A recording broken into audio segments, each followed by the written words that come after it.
नमस्कार, आपका स्वागत है।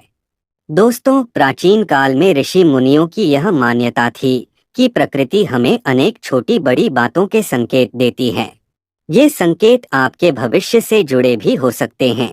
ये आपके जीवन में घटित होने वाली अच्छी और बुरी सभी घटनाओं की जानकारी देते हैं। यदि हम उन संकेतों को समझ जाते हैं तो यह हमारे लिए बहुत ही अच्छी बात होती है। लेकिन कभी कभी हम इन संकेतों को समझ नहीं पाते हैं या फिर नजरअंदाज कर देते हैं, जिससे हमें उसके शुभ फल प्राप्त नहीं होते हैं। आज हम जानेंगे शास्त्रों में बताए गए कुछ विशेष पक्षियों के द्वारा हमें कौन से संकेत प्राप्त होते हैं और उन संकेतों का क्या अर्थ होता है। आइए जान लेते हैं विविध पक्षियों के घर पर आने से कौन से संकेत मिलते हैं। साथ ही हम बात करेंगे एक ऐसे खास पक्षी के बारे में जिसका घर पर आना बहुत ही शुभ माना गया है।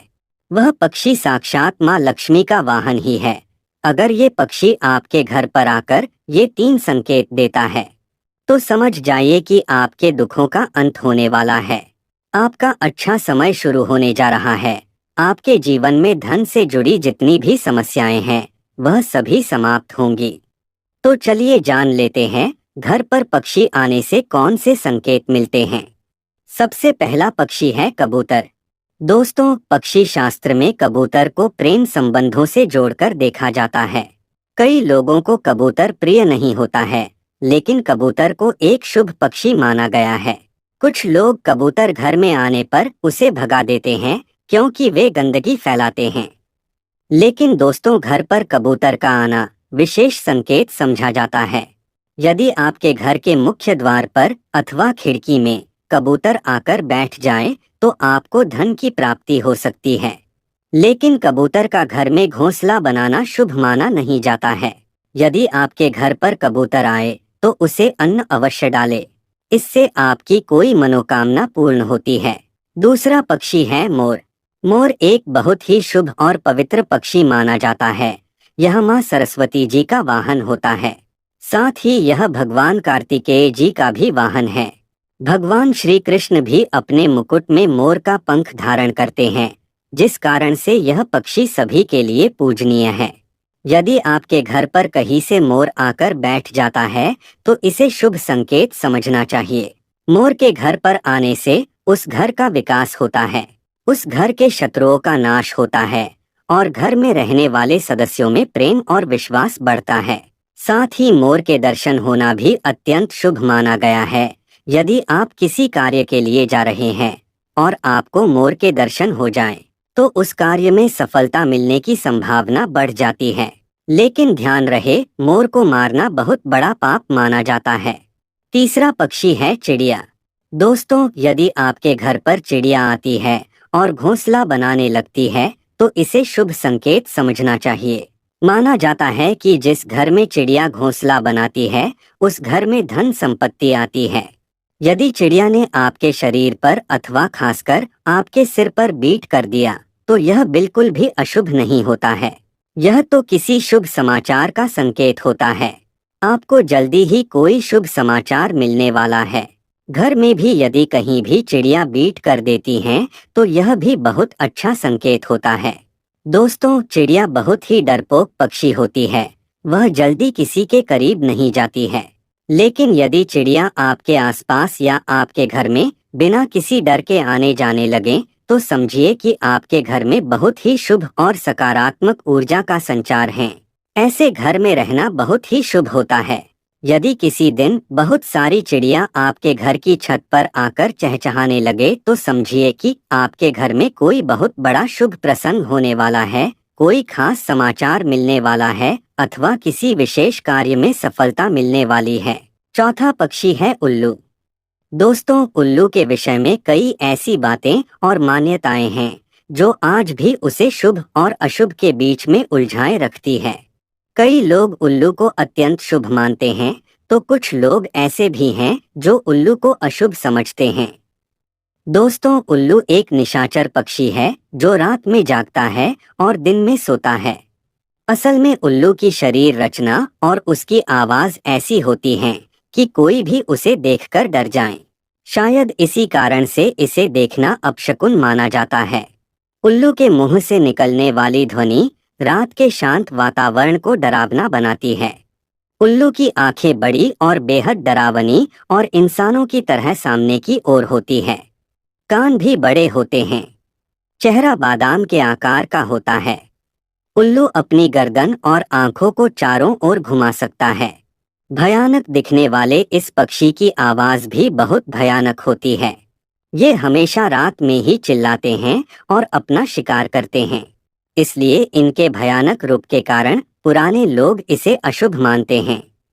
लेकिन दोस्तों, पुराणों में वर्णित एक कथा के अनुसार लक्ष्मी जी जब स्वर्ग से धरती पर आ रही थी तो उन्हें सबसे पहले प्राणियों में उल्लू ही दिखा था।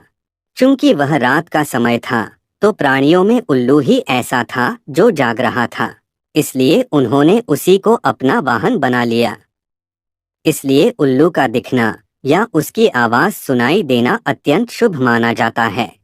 पश्चिम बंगाल, आसाम और ओडिशा में तो लक्ष्मी जी के साथ साथ उनके वाहन उल्लू की भी पूजा करने का रिवाज है।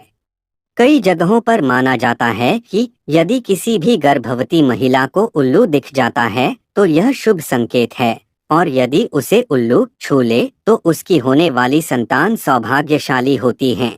इसी प्रकार उल्लू यदि किसी रोगी को छूकर चला जाता है तो उसका गंभीर रोग भी ठीक हो जाता है। यदि कुछ आवश्यक कार्य जैसे नौकरी, परीक्षा आदि के लिए जा रहे हैं और उल्लू दिख जाएं तो यह भी शुभ माना जाता है। सुबह सुबह यदि उल्लू दिखाई दे या उसकी आवाज सुनाई दे तो यह धन प्राप्ति का संकेत है। इसलिए उल्लू को या उसकी आवाज को कभी भी नजरअंदाज नहीं करना चाहिए। उल्लू की आंखों में आंखें डालकर देखना या उससे नजर मिलाना या मिल जाना यूं तो मुश्किल काम है, फिर भी यदि ऐसा होता है तो यह अत्यंत शुभ होता है। समझ लीजिए कि आप पर धन की वर्षा होने वाली है। इसी प्रकार से कुछ लोग उल्लू का दिखना या उसकी आवाज सुनाई दे जाने को अपशकुन मानते हैं। चूंकि उल्लू की आंखों की विशेषता होती है कि वह एक ही समय पर एक आंख से एक दिशा में तथा दूसरी आंख से दूसरी दिशा में देख सकता है। इसीलिए यह कहा जाता है कि उल्लू यदि दाईं ओर देखकर बोलता है तो यह अशुभ होता है, जबकि यदि बाईं ओर देखकर बोलता है तो इसे शुभ माना जाता है। कहते हैं कि उल्लू जिस घर पर बैठ जाता है वो घर भी जल्दी ही बैठ जाता है, अर्थात बर्बाद हो जाता है। किसी घर पर उल्लू का लगातार बैठना या रोना उस घर और उसमें रहने वाले लोगों के लिए एक अपशकुन का संकेत माना जाता है। साथ ही वहां पर धन हानि या मृत्यु का भी अंदेशा रहता है। वैसे देखा जाए तो शुभ और अशुभ की बहस में उलझा यह पक्षी बहुत शांत होता है। किसानों के लिए तो यह वरदान ही होता है। यह चूहों और इसी तरह के जानवरों का शिकार करता है जो फसलों को नुकसान पहुंचाते हैं, परंतु अब यह भी संख्या में कम होते जा रहे हैं। तंत्र साधना में और विशेषकर दिवाली के अवसर पर लक्ष्मी जी को प्रसन्न करने के लिए बड़ी संख्या में इनकी बलि दी जाती है।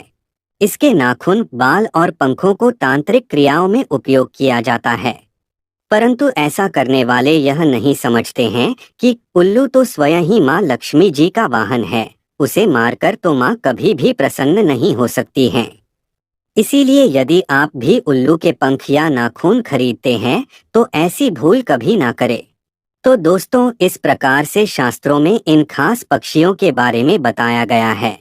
क्या आपके भी घर पर ऐसे पक्षी आते हैं? उम्मीद है आपको यह जानकारी अच्छी लगी होगी। वीडियो को लाइक जरूर करें, कमेंट में जय मां लक्ष्मी अवश्य लिखें, साथ ही चैनल को सब्सक्राइब करें। आप सभी का धन्यवाद।